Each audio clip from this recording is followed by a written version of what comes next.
We'd like to be able to show you how your Xerox, whether it be the C8070 or the 7870 or the 7970, 7855, all of those models are the same. And so we want to take this opportunity to be able to give you a resource to learn it and understand how to work it properly so that your school year goes smoothly.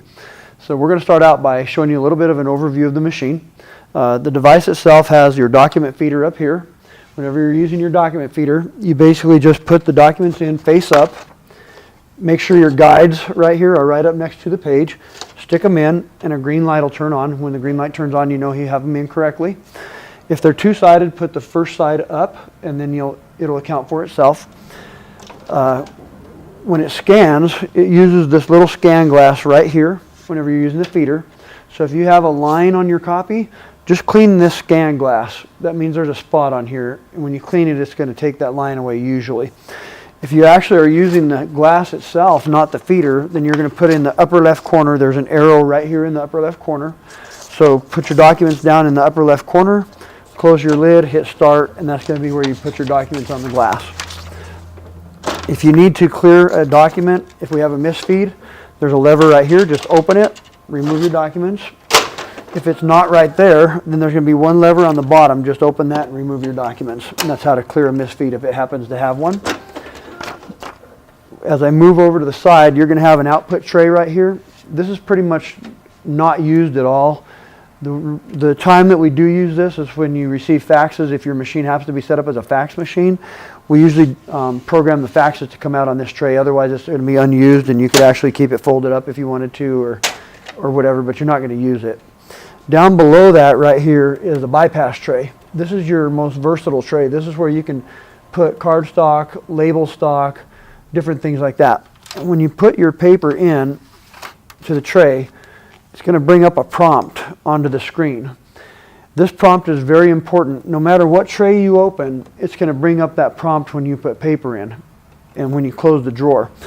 What it's asking you is, hey, what size paper are you putting in? What type of paper and what color?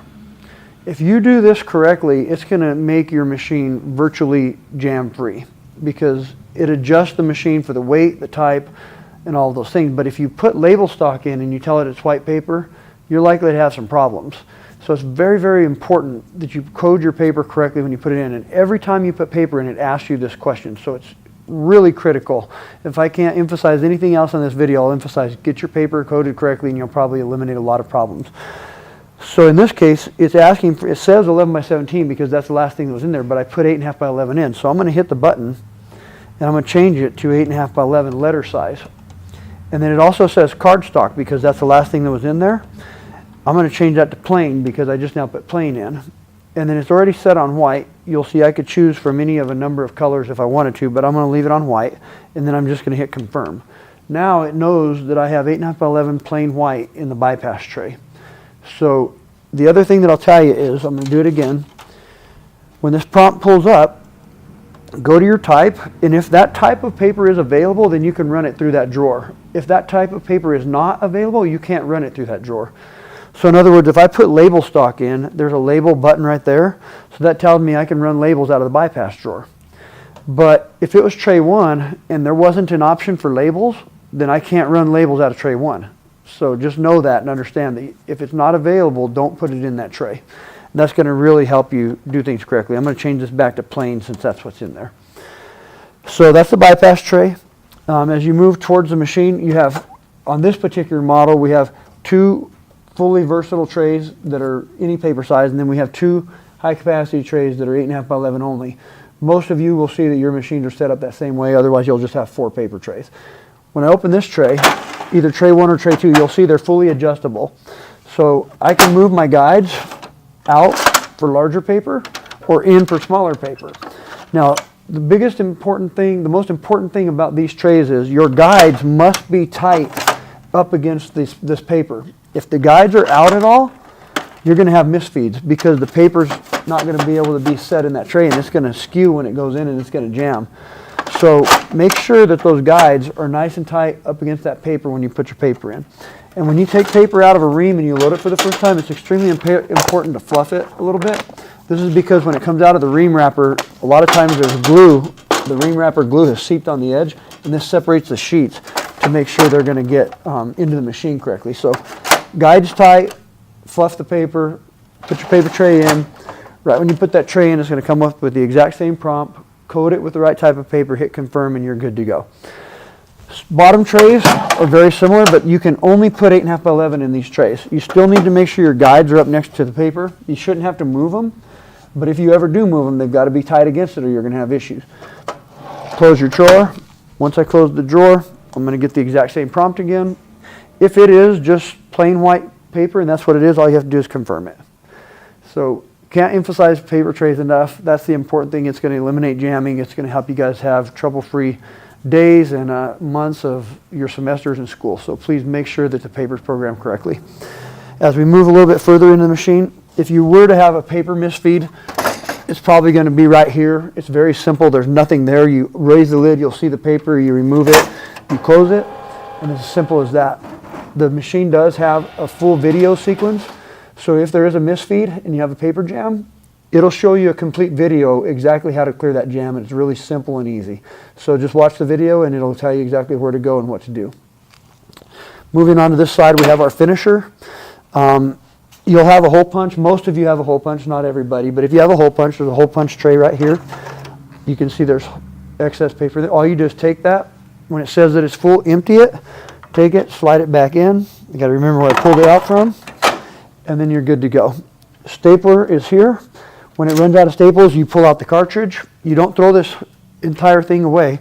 This clear plastic piece will come out of the housing. You take a new clear plastic, put it into this housing, and then you just slide it right back into the stapling mechanism, and you're good to go. You just replace the staples. Okay, so pretty much in the finisher, that's all there is. I'm going to close the door. This is a top output tray. It doesn't really do a lot for you. It just lets paper come out and stack. For the most part, you're going to be doing all of your work to this middle tray. That's your finisher tray. It moves up and down, holds up to, I think it's 2,000 sheets on the output side. It's where you get your stapling, your hole punching. It will offset stack your jobs. So it'll, if you're running 20 of a set, it'll put set 1, set 2, set 3, set 4, and it'll separate them for you. So the bulk of your stuff is going to be coming to this tray right here. And that's pretty much an overview of the machine itself. Now I'll get into how to operate the device. So if you notice on the user interface, we have what we call apps, okay? And so it's really simple. It's kind of like your phone. If you have a C8070 and you have the newest version of the machine, it's going to look identical to this. If you have a 7970 or a 7855, the user interface is going to be flat and it's going to be built in. It's going to look slightly different, but it's going to act basically the same way. Okay, you're going to have some tabs up top, and those tabs will have all the features that I'm going to show you in a minute. You just have to go to the tabs for them instead of scrolling like you can on this machine.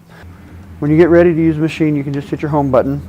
It comes to the app screen. When you're at the app screen, you're going to choose copy, and on the 7855, the 7970s, all of those, it's going to have an app as well. Just choose the same app. It'll look slightly different because it's going to be on a flat interface, not on this panel, but it's going to be the same basic idea here.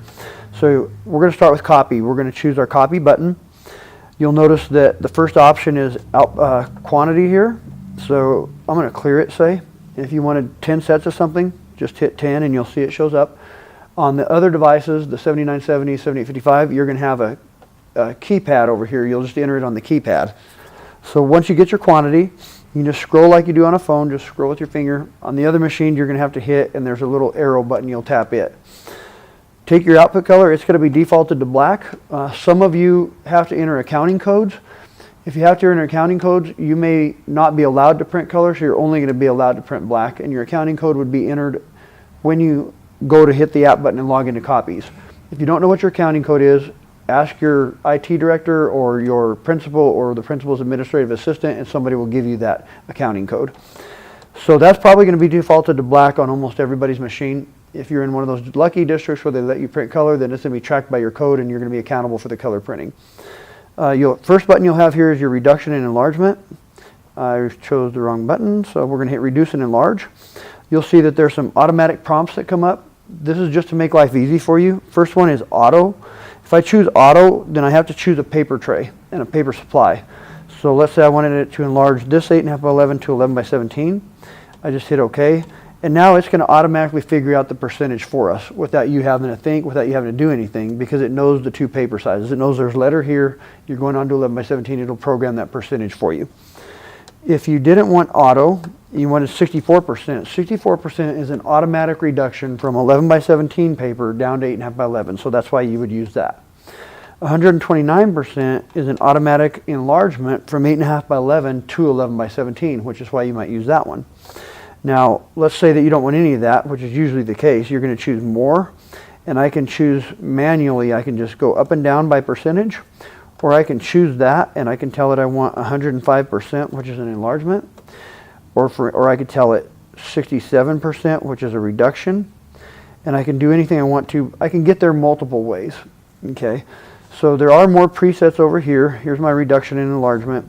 I can tell it to auto-center it as it reduces and enlarges. That's really important in my opinion. I never reduce or enlarge without auto-centering, because then it puts it on the page, right in the middle of the page, and it looks a lot better. Otherwise, it's going to move it up to the upper left corner, and that's not always where you want it. You notice here there's an independent percentage as well. Independent means it's actually going to fill up the page if you want it to, but it's going to stretch the document, so it's not going to look funny. I mean, it's not going to look normal, it's going to look funny. So if you wanted the auto skinny program of the world, then you can actually make yourself a lot taller and narrower, and it's going to make things stretch basically, but it is going to stretch documents, or it's going to widen them or whatever when you choose independent percentages. But you can fill up an entire page by doing that instead of letting it do it proportionally. Okay, so that's your reduction and enlargement. Paper supply right here, normally that's set on auto. So, but if you're doing something specific, you might have to choose the tray. Like if you're hole punching, for instance, whenever you're finishing a document, then you might have to tell it that you want a specific paper tray for that to come out of, so that it's on that specific paper. Or let's say you put blue paper into tray 1, so it has to come out of tray 1, then you would come to paper supply, find tray 1. Notice it shows you by size here, but right here it shows you tray 1, tray 2. I'm going to go, sorry. There's tray 1, tray 2, tray 5, tray 3, tray 4. That's the order with which it pulls. So like if you had white in every tray, it would go from tray 3 to tray 4 to tray 1 to tray 2 to tray 5. So that's the order in which it pulled, but you just find the one that you want. It'll tell you like blue paper if you programmed it correctly when you put your paper in, and just choose that tray. Okay, so that's why you'd want to choose the manual paper supply. The other reason you might want to do that is if you have an odd size sheet, like maybe a half size sheet instead of a full size sheet, and you put it on the glass, the scanner may not recognize that size sheet because it's non-standard, and so it doesn't always know where to put, what paper tray to pick. So if you just tell it ahead of time, hey, I want you to put this job on an 8.5 by 11 piece of paper, and then you put it on the glass and you hit start, it's going to scan it and it's going to copy it correctly for you because you already told it to force it onto that size of paper. Otherwise, it might give you an error that says, hey, this is scanning at a size that I don't have the paper in the tray for. So it's an 8.5 by 5.5, but I only have 8.5 by 11 and 11 by 17. What paper do you want it on? It's easier if you just choose it ahead of time, just as a heads up on that. If you go to underneath your paper supply, you have your two-sided copying and printing. You just choose two-sided. First option is 1-to-1, which means the first area is always the original. The second one is always how you want your copies. So my originals are single-sided. I want my copies single-sided, is what 1-to-1 says. If I choose 1-to-2, then what that means is my originals are single-sided, but I want my copies double-sided, which is probably the most common selection on double-sided copies, okay?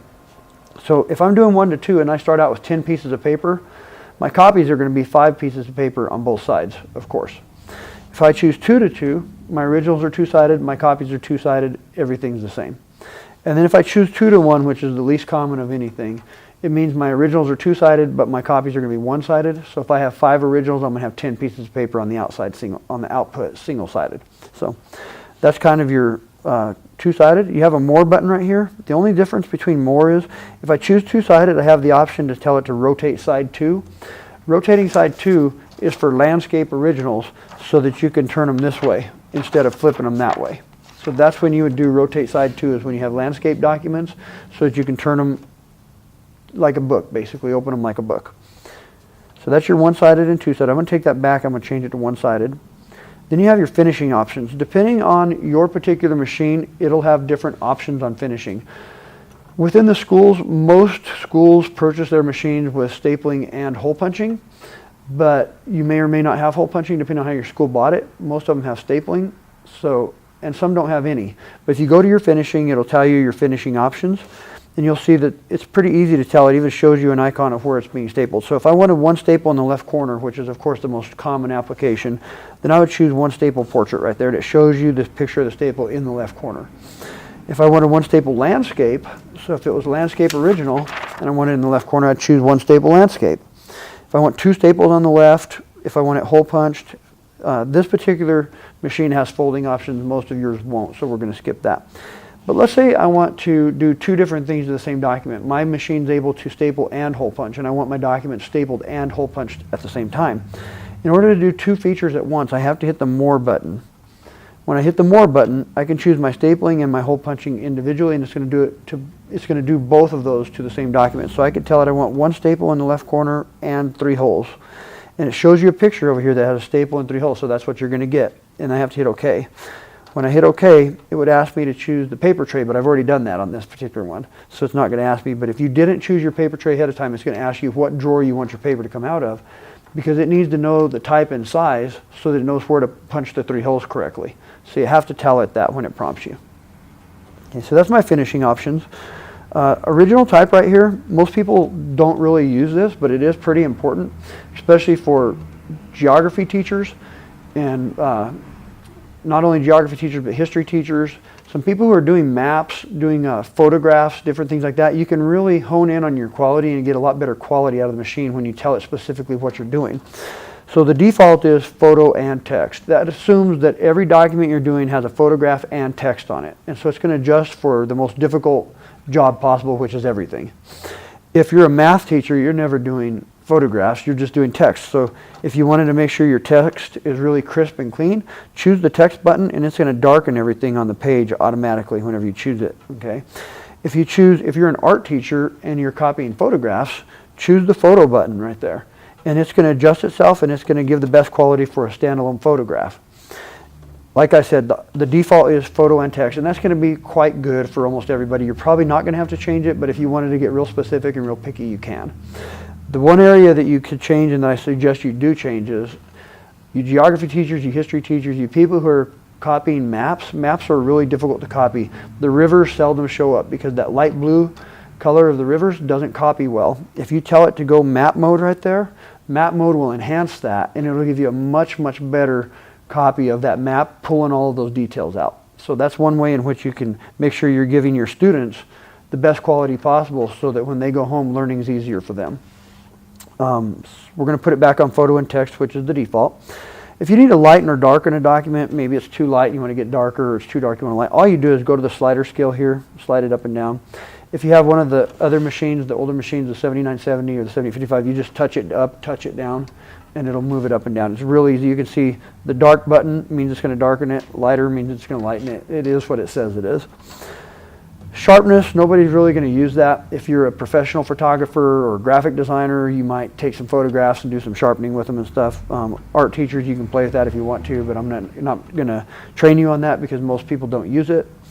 Saturation's the same thing. It's very specific to perfecting a photograph. In the schools, we usually don't need that, so I'm going to skip that as well, but if you wanted to play with it, you're welcome to kind of play with it on your own. Automatic background suppression is kind of a cool feature. In the schools, they need it a lot. You just don't know it. So I'm going to show you how to do something really cool. If you've ever copied a document that's on a green piece of paper or a red piece of paper, when you copy it, it comes out with a gray background and a gray haze. If you just turn on automatic background suppression, it's going to suppress that background, and it's going to do a much better job of giving you a clean, readable document, and it's going to try to remove all that gray haze. Now, the darker the piece of paper, the less it can remove, but nonetheless, it's going to try to remove as much of it as possible automatically. It might end up lightening your text a little bit in the process, but it's going to be a lot more readable than it would be otherwise. So if you have that, especially if you have a pastel color paper, a pastel green, or a pastel blue, and you turn automatic suppression on, you're going to get a perfectly white output like you would off of a normal white piece of paper. So that could be highly useful in the schools. It's defaulted off. You just turn it on when you want it. Contrast, again, you won't need. That's more specific to photographs, and if you want to play with it, feel free, but you probably won't need it for anything. Color presets, I don't think you'll need that either. Okay. So warm and cool, if you choose those, they make a document more pastel. If you choose lively and bright, it makes it more bright, obviously. So if you wanted to change those, you can. In the schools, most people don't really play with that a lot, but it's there if you want it. Color balance, I really would suggest not using it. You can adjust colors, balance your colors, but if you're not an expert at color, it's probably going to create more havoc than it's going to help you. So it's there. You can play with it. If you're an art teacher, you might, but you can actually do a lot in there. I just don't think you'll need it. The machine itself does a pretty darn good job of making copies at the right colors and stuff, so I would just go with the defaults. Original orientation, if you're having trouble with the machine determining if something's portrait or landscape, you can just tell it ahead of time what it is. What that means is, if I put my document in the feeder this way, it's portrait. If I put it in that way, it's landscape. So I can just tell it which I did. Usually it's going to recognize it. If it's not recognizing it, then you can force it and tell it, and that'll resolve a few frustrations for you. Edge erase right here is a really cool feature that nobody knows about and nobody understands, but you'll find it useful after I explain this. How many of you have actually copied a document that was already a 3-hole punch document, and when you copy it, it leaves 3 black holes on the left-hand side? Everybody does it, right? But you don't want those holes there because they're ugly. What you can do is you can come here, you can tell it all edges if you want. So if I keep it on all and I tell it 0.5, then it's going to remove a 1/2 inch from every edge of the paper. That's probably not what we want, though.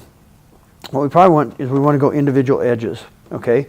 So if I have those holes, they're usually on the left side, so I can tell it to remove 3/10 of an inch from the left side of the sheet, and it's going to delete everything within the first 3/10 of an inch of the side there. So if there's words there, it's going to cut them off. But usually that would just be holes, and it's going to remove those black holes for you when you delete it. But you can do it to any edge of the paper. You can tell it's like an automatic whiteout almost around the edge of the paper. Okay, so I could tell it anywhere up to 2 inches on each side. So it's really going to move 8 inches of paper if I do all of it, because 2 on each side is 8. So you can remove a lot of stuff around the edge of the document if you want to. Okay, and then if I wanted to apply that to the second side, if I was doing 2-sided documents, I could tell it mirror side 2 or mirror side 1, and it's going to do the same exact thing to side 2 automatically. So edge erase is a pretty cool feature that most people aren't aware of, but it's on the machine, and it's pretty functional, especially for that hole punching when you're copying pre-punched documents.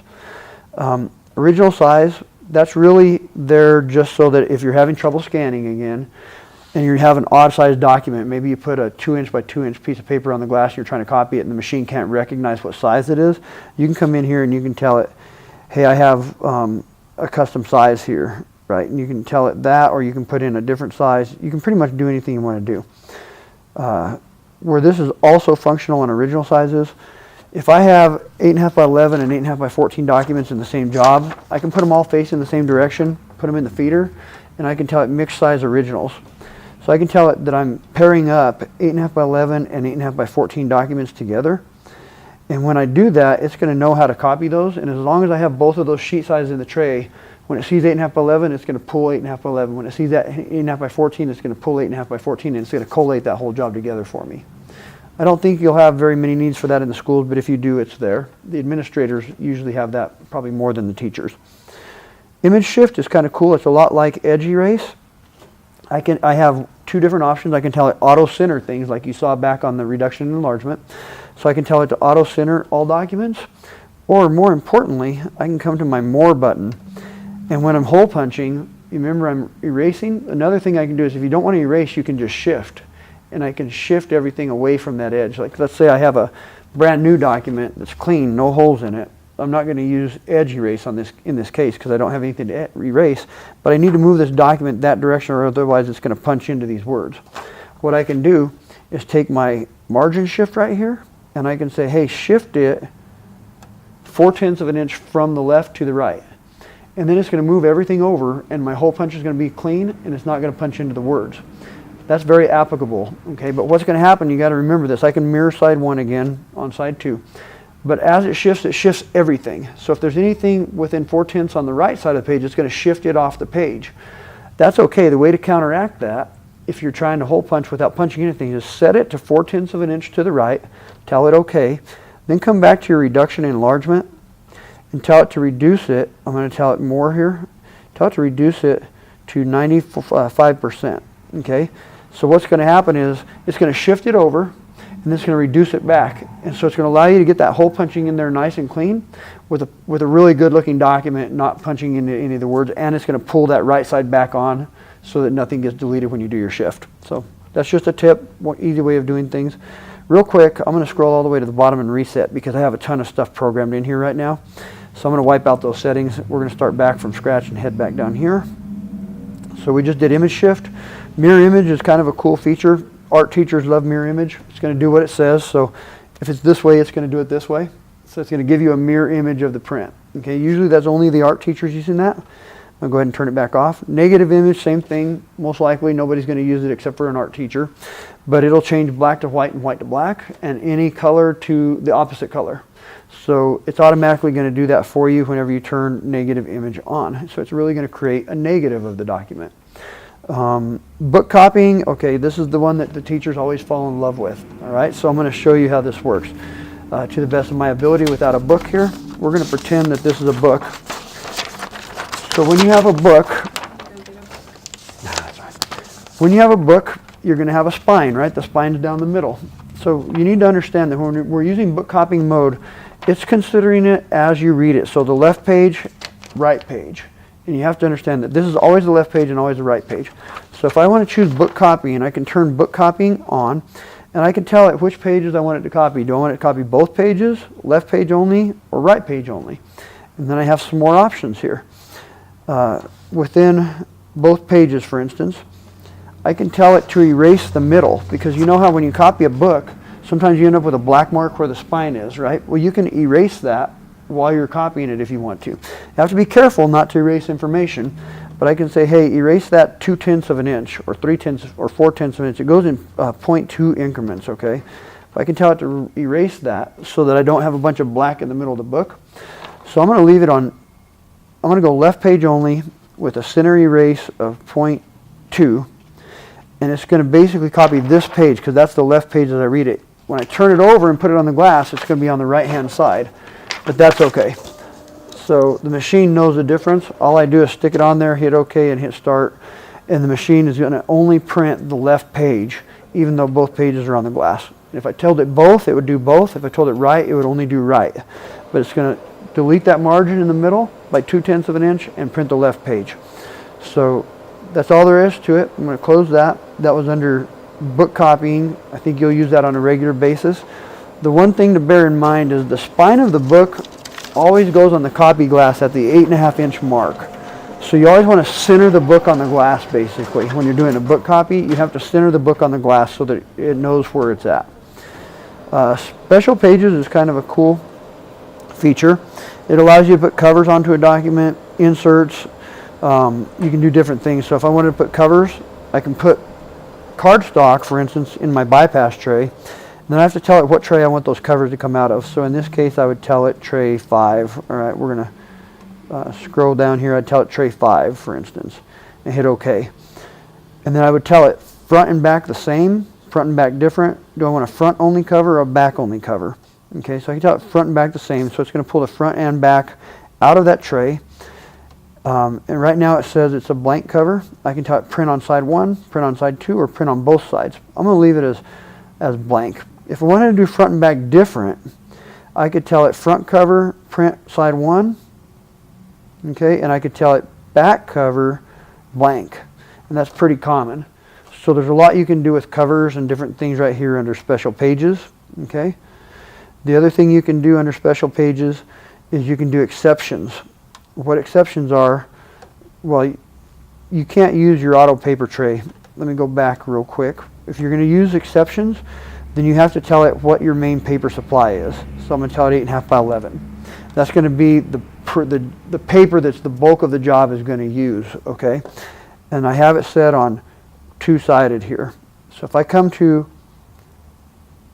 back down here to special pages, special pages allows you to do is just put either covers on a document, or you can put different stocks in a job. Like let's say that you wanted pages 6 through 9 on blue paper, then you could do that as well. You'd have to put blue paper into the machine, and you'd have to put covers into the bypass tray. So let's do the covers, for instance.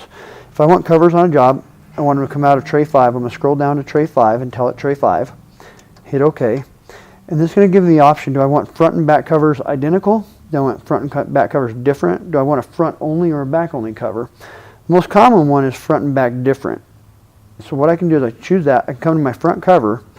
I'm going to tell it on the front cover, print on side 1 only. And it's going to come out of the bypass tray. So my cardstock is going to be over here in the bypass tray. And then I can go to my back cover and I can say blank. I don't want any printing on that one. So I'm going to have a printed front cover, a blank back cover. And they're both coming out of tray 5. I can hit OK. And now it's going to add those covers to it. The other thing I can do is I can add exceptions. And what that means is, let's say I put blue paper in tray 4 and I wanted pages 6 through 9 to be on blue paper. Okay, I could tell it, give me an exception here from page 6 to page 9. And I can say, take that out of tray 4. So I'm going to try tray 4 right there and hit OK.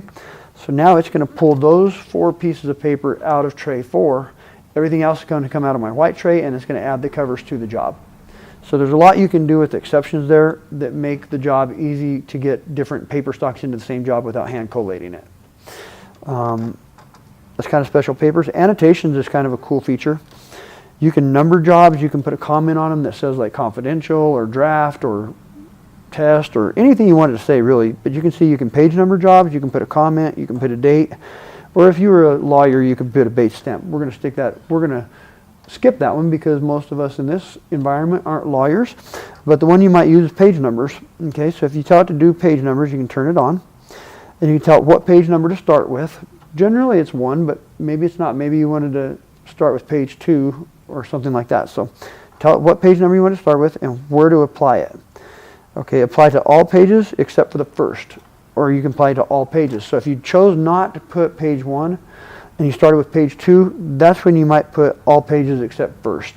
Okay, so, but I'm going to leave it on all pages, start with page 1, and then you can tell it where on the document to place that page number. That would be bottom left corner, upper middle, upper right, bottom center. So you can tell it where to put the page number as it numbers the job. And it's going to apply a number to every job, every single page in the document, and it's going to go sequentially, of course, 1, 2, 3, 4, 5. Or if you skip page 1 and tell it to start with page number 2, then it's going to start there. Simple as can be. Comments, there's some presets in here. You can actually create your own, so you would want to come in here, tell it test, or something like that. And then you can tell it where to put it. It's going to put it wherever you want it to put it, and it's going to say that on every single page. Okay, so you can annotate documents as well, or you could date them in the same fashion. Transparency separators, old school. Nobody does transparencies anymore. You guys all have overhead. You guys all have overhead projectors, or projectors basically, instead of the old-fashioned transparency screens. Some of you teachers are young enough, you probably don't even know what a transparency is, so you're never going to need that. Just skip it. Page layout is kind of cool. Page layout allows you, let's say you're doing a PowerPoint presentation to your students and you're projecting this over your smartboard, and so they're seeing each of the PowerPoints, but you also have a notes page that you've given them to take notes on, so it's the actual presentation itself in a note version. Instead of giving them one single slide per page, which they probably don't need and it's a waste of paper, you could tell it automatically to print how many pages to print per slide. Okay, so I can tell it it's going to make you choose the paper tray in the process. So I'm going to tell it 8.5 by 11 is what I want to print on. And I can tell it I want 4 pages per piece of paper. So it's going to take slide 1, slide 2, slide 3, and slide 4 and put them all onto the same piece of paper. It's going to give the students the information they need, but it's going to reduce the number of prints, which reduces the cost to the district. And it's a lot more efficient that way. So I highly suggest if you're doing PowerPoint presentations and you're handing out slides, do them 2 up, 4 up, something like that, instead of doing them 1 page per slide, and you're going to get a lot less expense out of it, saving the district some money. Okay. On your build job, this is a really cool feature, and I think this is an important one to understand. You can turn build job on right there. And when I turn build job on, I can do a lot of different things to the job. So I can build my job in sections. So let's say page 1 through 5 are going to be out of tray 4. I can take, once I turn that on, I'm going to come up here. Well, I'm going to actually clear this. So I'm going to come down to reset, and I'm going to start a new job with build job. Okay, so I'm going to reset it. Let's say I want 20 sets of something. So I'm going to put in 20 sets, and that the bulk of the job is 2-sided. Okay, so I'm going to tell it 1 to 2. And I want the job to be stapled in the left corner. Okay, so that's the basis of everything I want to do. All right, so I'm going to do that, and then I'm going to scroll down to build job. I'm going to turn build job on. Then what I would do is I'd take my first set of documents, stick them in the feeder, and hit start.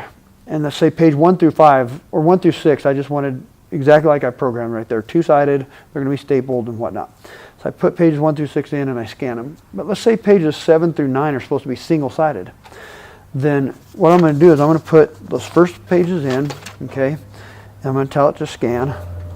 And after it scans those first 6 pages, it's going to come up and it's going to give me this screen. And it's going to say, hey, do you want to program the next segment different, or do you just want to scan the next segment? Well, I'm going to program it different. I'm going to tell it program next segment, but I want those next sheets to be single-sided. So I'm going to come up here and tell them one-sided. So inside of that, and I'm going to stick them in and hit scan. So inside of that same job, it's going to do my first 6 pages double-sided and my next 2 single-sided. And then again, it's going to say, hey, do you want to program another segment, or do you want to scan the next segment, or are you done and you want to hit submit? Well, let's say that I want to program another segment. Okay, and in this segment, I want it to be 2-sided, but I want it to come out of a different paper drawer. I want it to come on blue paper, for instance. So I loaded some blue paper into tray 3, for instance, so I can come to my paper supply. I can say, hey, I want this one to come out of tray 3, and I have blue paper in there. So then I'm going to put them in, and I'm going to hit scan. And it's going to take the next set, and it's going to copy them out of paper tray 3, which is my blue tray. And I can keep doing this throughout the entire job for almost any feature I want. And when I get finished, I'm just going to tell it submit. It's going to submit that job, and it's going to collate all of it together with the first 6 pages double-sided, the next 4 single-sided, and the next set on blue paper. And it's going to put them all together in one collated bunch and separate the sets for you. So that's a way of getting really complex jobs done simply without having to hand collate anything after the fact and having to do any hand work with it. So learn that feature because it can be really valuable. The people who are using that the most are going to be the administrative assistants. And I'm going to delete this. We don't need 20 of them. So if you ever hit too many of a job, you can go to the job function right there, choose that job, and just tell it to delete it. Delete the job, and that's how you can stop a job midstream. Is just going to the job, telling it to delete it. I could have paused it as well. In this case, I ran too many, and we don't want to burn the trees, so we're just going to delete the job since you got the idea on what we're doing. So I'm going to come back to my home screen, back into copy, and that's really about all the features you're going to need to deal with in your copy jobs. There's some sample job stuff here, save current settings, retrieve settings. In the school district, you won't need that. It would get there'd be too many things saved and everything else with the number of teachers there are. So if you need to know how to copy, all of those features are there. That's how you copy. On the 7970, 7855, all of them are there, but they're in different tabs along the top of the screen. So it's the same stuff, just a little bit different format and layout. Now we're going to go back to our home menu. On the 7970 stuff, I think there's a home button up on the left-hand side. You'd hit that. And we're going to go to email because email is a common feature within the schools. So go to your email button. You're going to choose how you want to find the emails, okay? Most of the school districts have connected this to what we call the LDAP server or your Outlook server or your email server. If you've done that, then you're just going to go to network address book right here. And depending on your district, you'll type in like the first 3 of a last name or maybe the first 3 of a first name, depending on how your district has it set up. But you'll figure out that sequence once you try it once or twice. In our office, we go by last name. So I'm going to type, or we go by first name actually. So my name is Jerry. I'm going to type in J-E-R and hit search. It's going to pull up everybody in our directory with the name with J-E-R, that start with J-E-R. My name is Jerry Castellini. There I am. So I'm going to select it. So now I'm going to email that document to myself because I selected my name.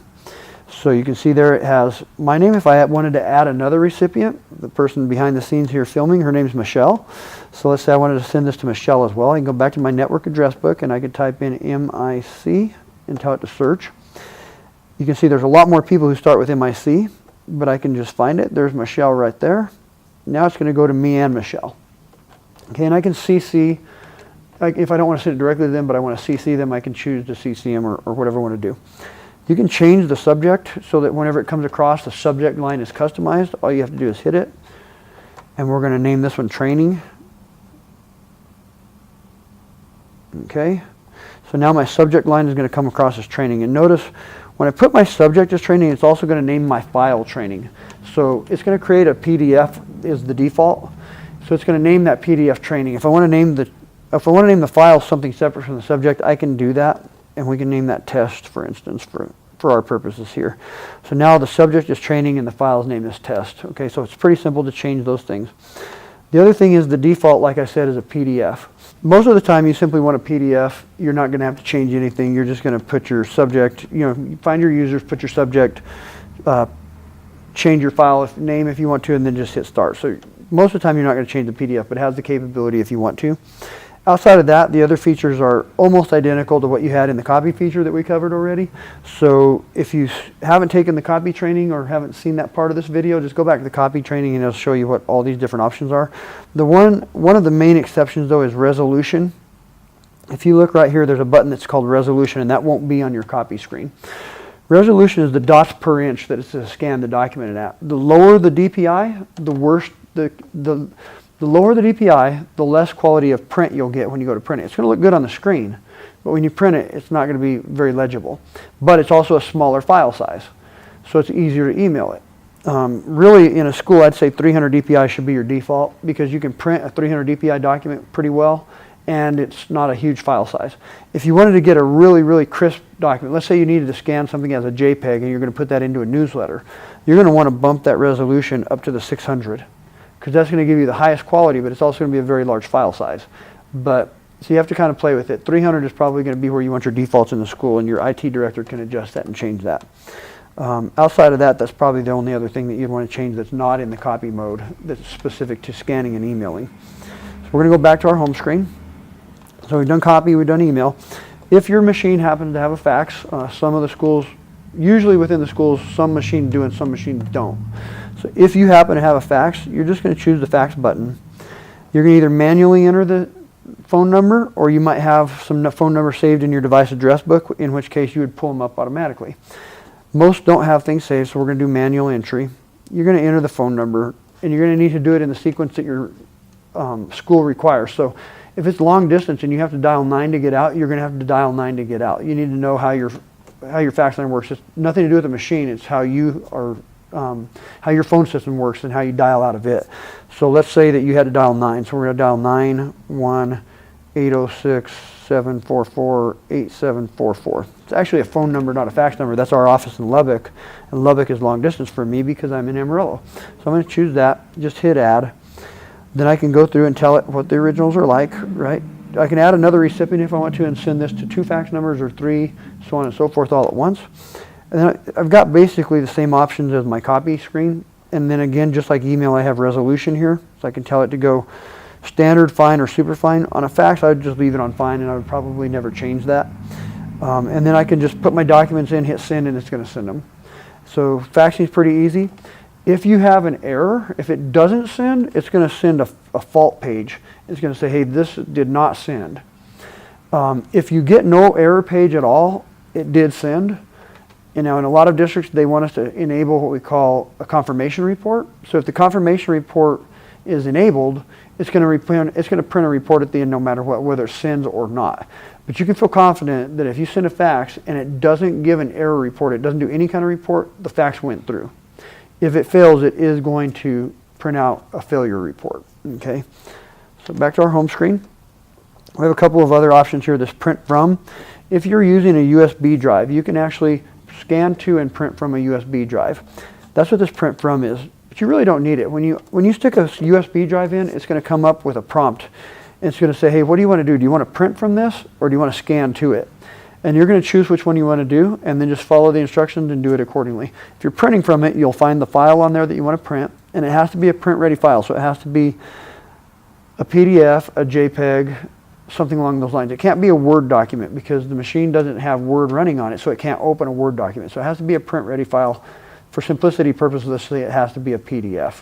Okay, you'll find that PDF, tell it how many you want, whether it's two-sided, all that stuff, hit start, and it'll print it straight off of your USB drive.